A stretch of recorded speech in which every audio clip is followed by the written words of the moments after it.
Hi, I'm Megan Rutledge of Second Spring Coaching and Yoga, and welcome to this hands-on assist video for grounding poses meant for people going through perimenopause. Today we're going to go over a few basic poses that you see in a lot of yoga classes that are really grounding, which is super important when women are going through perimenopause. It's a time of upheaval where they're not feeling so great in their bodies, their minds, and their spirits. So we want to make sure that we are supporting them in their yoga practice to help them feel comfortable and safe in their bodies. So as always, with any sort of adjustments that we do on any body, whether they're going through perimenopause or not, we're going to ask for permission. First of all, we're never going to touch someone unless we have permission. And then once we do, we want to always go with the breath. So when you touch someone, you want to press down as they're exhaling out. And then, of course, ask them if they want more or less. Some people like a really firm touch. Some people maybe don't want it quite as deep. So it's always good to ask people if they want more or less and if things feel good.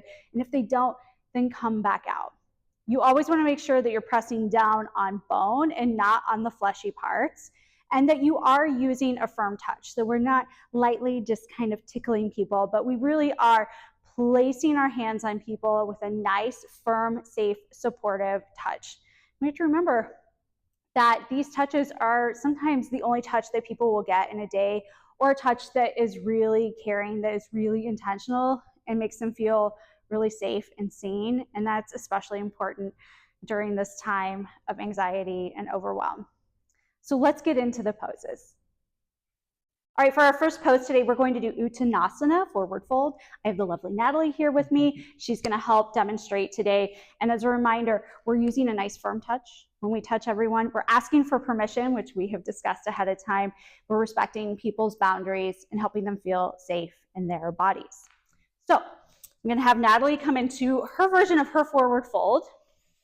Feet are hip width distance apart, hinging from the hip. Beautiful. So for this first one, this is great for anyone, whether they're super flexible like Natalie, or maybe they're up a little bit higher because their hamstrings are tight or their low back is tight. You simply take one hand, place it on the bony part, not on her kidneys or the fleshy part, but right here on her pelvis. You're going to firmly press down, and then take a big inhale, Natalie. And exhale, I'm going to press down her spine all the way towards her neck, and then give her a nice little neck massage here. How does that feel? Amazing. Good. If someone has open skin like this and you aren't familiar with them, maybe simply ask permission again, if that's okay. And then I'll just slide back up, slide back down one more time. Take an inhale. And then exhale, come out all at once. You can stand up, take a breath. So that's a nice simple one you can use with anyone with any type of flexibility, whether they're not flexible at all or they're super flexible. The second one works really well for someone who's more flexible like Natalie, so I'm going to have you come back in one more time. Awesome.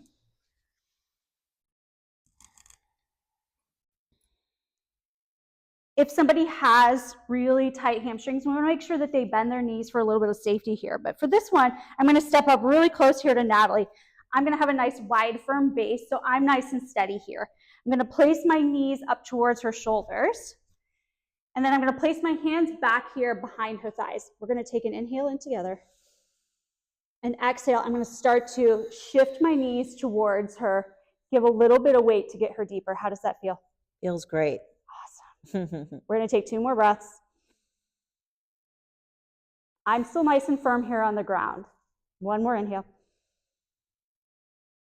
And then exhale, I'm going to come out all together. And that is how you do adjustments for Uttanasana. For our next pose, we're going to do Utkatasana, or fierce pose, chair pose as it's commonly known. I've got the lovely Karen here to help out. This is a really great grounding pose that also builds a little bit of fire and heat. And it's a pose that you see really commonly throughout Ashtanga classes and Vinyasa classes. So I'm going to have Karen come into her version of chair.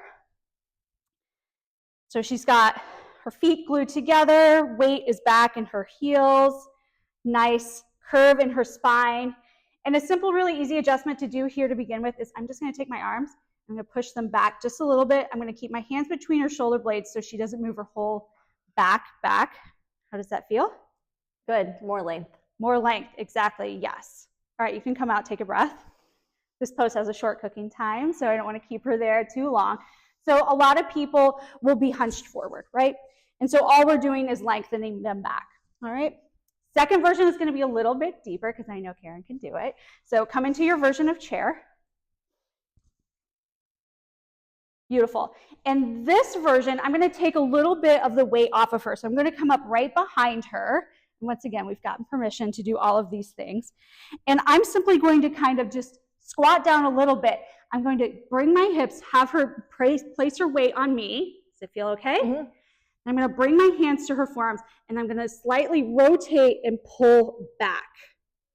How do you feel? Good. Lift up just a little bit. Give her a little bit more length. Let's take one more inhale. And then exhale, have her stand up. And that is another version for Utkatasana. All right, next pose is Adho Mukha Svanasana, or downward facing dog. And you see this pose in literally like every single yoga class that isn't like a restorative or yin class. So this is a great pose to know some adjustments for because it's so common. You're going to do it. Everyone loves to get a nice adjustment in down dog because you hang out there for a little bit for a while as well too. So I've got Karen back here. She's going to come into her version of downward facing dog. Beautiful. Her fingers are spread wide, melting her chest back. She has really loose hamstrings, so she doesn't have her knees bent. A lot of people will have their knees bent, heels off the floor. I'm definitely one of those people. And it's just something to keep in mind when you're adjusting someone for downward facing dog. Just keep in mind their hamstrings may be a little bit tight. Karen, we don't have that issue with here. So I'm going to come behind her. I'm going to place my hands at her hip crease, and I'm simply going to pull backwards to give her spine a little bit more length. How does that feel? Definitely more length. Yeah, and I've got a nice wide base. Once again, my weight is here, and I'm just pulling back. One more inhale. And then exhale, I come out all at once. Okay? Take a little break if you want to come down on your knees. And that's a really simple one that you can do. You have a lot of people in class. It doesn't take a lot of time to just give them a couple seconds there just to give them some more length. Our second version for Adho Mukha Svanasana is one that I like to call a little friends and family adjust. It's one that's a little more, not invasive is what I want to say, but it's a little more personal touch. And I'll show you a version that uses your hands and a version that uses your strap if there's someone that you maybe aren't as familiar with. So I'll have Karen come right back into her downward facing dog. Nice and settled here, heels in the ground. I'm going to bring my hands together with the backs of my palms together, or backs of my hands together. I'm going to come in feet wide so I'm nice and steady here, okay? Then I'm going to bring my hands in between her legs, grab onto her quads. Inhale here. Exhale, I'm going to pull back. How does that feel, Karen? Really nice. So if somebody has really tight hamstrings or their heels off the ground, like my pose looks like, this one feels super awesome. Let's take one more inhale. Exhale. I'm going to release. You can do the same thing with the strap. If someone isn't quite comfortable, or if you don't quite feel comfortable grabbing the inside of somebody's thighs, you can simply take the strap around. So once again, I have a nice wide stance. I'm going to reach around with the strap here. I'm going to bring it up on her quads, okay? And then I'm just going to have a nice grip here. Let's take an inhale, Karen. And then exhale. I'm going to lean back a little bit, and I'm going to pull. How does that one feel? Really nice, too. Yeah. So once again, you don't get the personal touch here, and that's, if you're not comfortable, this is a great option to get that length as well too. Inhale, exhale, release. Adho Mukha Svanasana, downward facing dog. One more standing pose here. We've got Natalie back to do Virabhadrasana II, Warrior II. Of course, another super popular pose that we see in almost every yoga class, and such a beautiful grounding pose to help us feel supported and safe. And I'm going to have Natalie come into her version of Warrior II. So first of all, I like to make sure that she has a really nice wide stance, like a good 2.5 feet, and she does. It looks beautiful. Nice alignment with her feet. A lot of people will collapse their back ankle or arch towards the ground, and a good thing to do is just come up behind and say, okay, press against my foot. Yes. Just a subtle little adjustment that all you have to do is just stand there. And that's a great reminder for people to keep pressing back through your back foot. Some people will shrug their shoulders up. You can literally come with two fingers and press down, or even run your fingers down in between their scapula, just to remind them to just soften everything down. And then for Natalie, I'm just going to try to come up behind here and give her a little bit more length. I'm going to pull her arms away from each other. How does that feel? Awesome. So it's just giving her just a little bit more length and supporting her in her pose. Okay, you can come out for a second. Well, give the quad a little bit of a break there. So those are two really simple things that you can do. Let's show one a little bit deeper. Cool. Another thing is sometimes people like to lean forward. So lean forward for me just a little bit. Yes, you see a lot of this. People are always looking to the future. We want them to stay in the present. So you can always just kind of bring them back where their shoulders are back over their hips. That's another really simple one. But we can do one here that's a little bit deeper. So I am going to bring my side up against Natalie. So there's lots of support behind her so she's not wiggly and wobbly. I'm going to bring my hands down towards her hips and then inhale here. And then I'm simply going to press back. How does that feel? Great. So we're giving her just a little bit more opening in her hips, a little bit of support. One more inhale. And exhale, come out. And that is Warrior Two. Thank you. Thank you. All right, next pose, Paschimottansana, or intense Western forward stretch, or forward fold as we often call it here. We've got Natalie back, and we're going to do a couple different adjustments here. Once again, one that's kind of more simple for anyone of any flexibility, and one for someone who is a little bit more flexible. So we'll have her extend her legs long, nice long spine. Inhale here, and then exhale, take a nice big forward fold. Some people have really tight hamstrings and they won't be able to touch their feet, or their knees will be bent. Just something to keep in mind when you're coming in here. So I will come behind. Once again, nice steady base here. And I'm simply going to just, once again, I'm not placing my hands on her kidneys or any of the soft portions, but I'm going to place my hands firmly onto the back of her spine, give her a little bit more length. You can see already that she's folding deeper.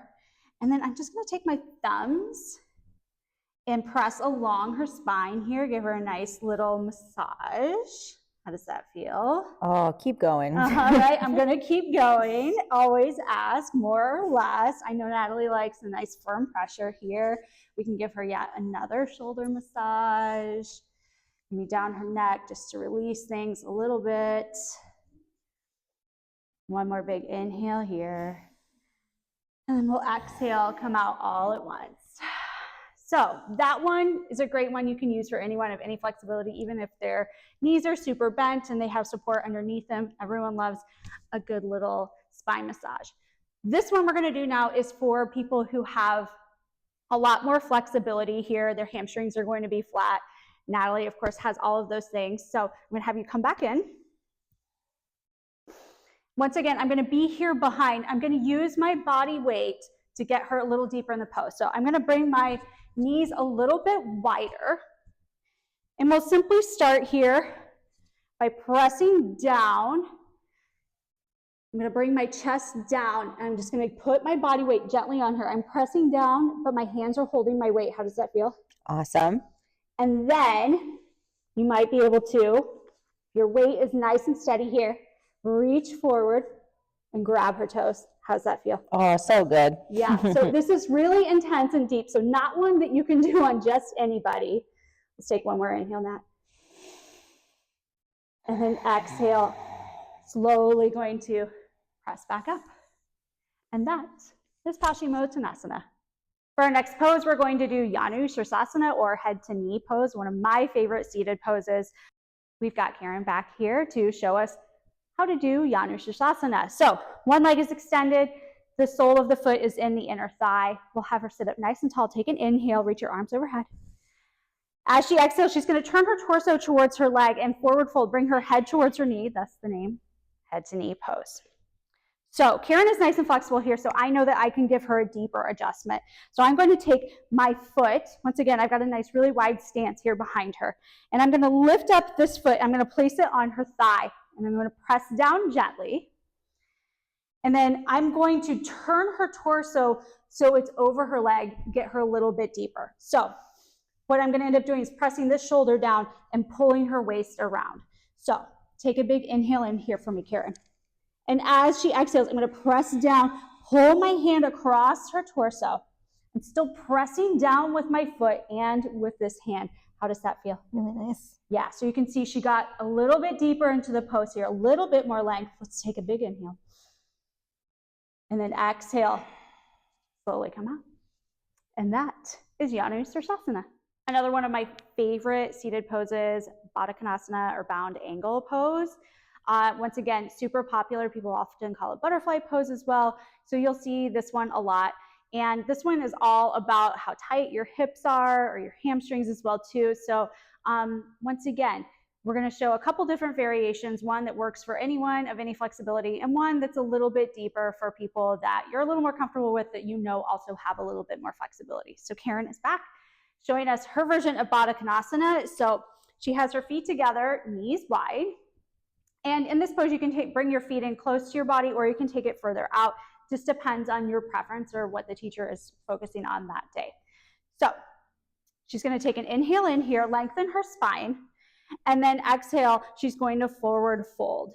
Now, some people teach with a straight spine. Some people teach with a round back. You can round through because I know that's what Karen likes. And we always want to make sure our students are nice and comfortable and they feel safe. So a simple one to do here is, once again, I'm up behind. Always ask permission. I'm going to have Karen take a big inhale. And as she exhales, I'm going to press down on her thigh bone with my palms. How does that feel? Really nice. Yeah. So I'm taking a nice firm pressure here because the light touch is going to feel weird, right? Like you just don't know if people are really touching you or not. So come in nice and firm. Let's take one more inhale. And then exhale, I'm going to come out all at once. You want to sit up and take a breath here. So that's a nice, easy version that you can do with most people. Just give them a little bit more depth there in their hips. We'll show you a deeper version now as well too. So let's come back in, version 2. So she's going to come in and round down. I know she can get a little bit more length. So I'm going to come in nice and close here. We're going to do the same hand position. So I'm going to have her inhale. Exhale, I'm going to press down on her thigh bones. This time I'm going to start to lean my chest against her back. How does that feel? Less or more? More. More, see? Always asking permission, so she wants more. How does that feel? Really big opening. Yeah, big opening. So I'm once again really steady. My knees are grounded, my hands are pressing down, so I can come out at any time. Nice. Let's take one more big inhale. And then exhale, come back out. And that is Baddha Konasana. All right, last pose, Adho, Mukha, Virasana, or downward facing hero's pose, or as most people call it, extended child's pose, even though we know it's not the same, but everyone loves this pose. It's a great resting pose, and there's so many different versions of it, but it is a pose that you will probably do in every yoga class, so one that we like to make people feel really extra comfy in. I've got Natalie back here to demonstrate for us today, so I'm going to have her, she can either keep her knees together or wide. That's a choice that people can make. Just depends on what feels more comfortable in their body. If they have more of a belly or a chest, maybe they like to take their knees a little bit wider to give it some more space. So Natalie's knees are kind of in between, which is a nice middle ground for what we're doing here today. So arms are extended, chest and head melt down towards the earth. This is a super easy one that you can do on most people, just like we've done in some other poses. We're going to come up here behind. You're going to place your hands onto her pelvis as you exhale. So take a deep inhale in for me, Nat. And then exhale. We're going to press down just to give her a little bit more length here. Some people's hips are really high here because their hips are tight or their thighs are tight. So a lot of people may be extended here. So you just have to be a little bit careful if their hips aren't all the way to their heels. And then we come out.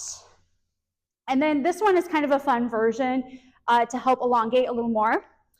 So I'm going to come up front here and I'm going to put one foot in between Natalie's hands and I'm going to have her grab onto my ankle. Both hands. Both hands. Yes, both hands. And then melt your head back down and hold on nice and tight. I'm going to take this other leg and I'm going to step forward.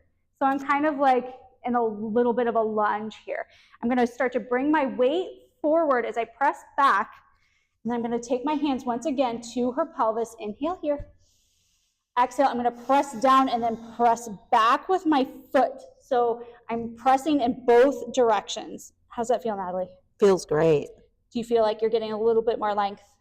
All in along Virasana. the side body, definitely. Yeah, so you're pulling in both directions. So just a little bit more intense here, but still really accessible for most bodies. Inhale. And then exhale, slowly come up. And that is Adho Mukha Virasana. Thank you so much for watching these adjustments and assists. I hope you learned something new and that you are able to bring some loving and caring touch to your students in your class. They're gonna love it, and it's gonna keep them coming back to your class and create a stronger connection between you and your students. If you enjoyed today's video, please subscribe to my channel and check out the links below for more information on my course, Nervous System Reset for Perimenopause. Thanks for tuning in.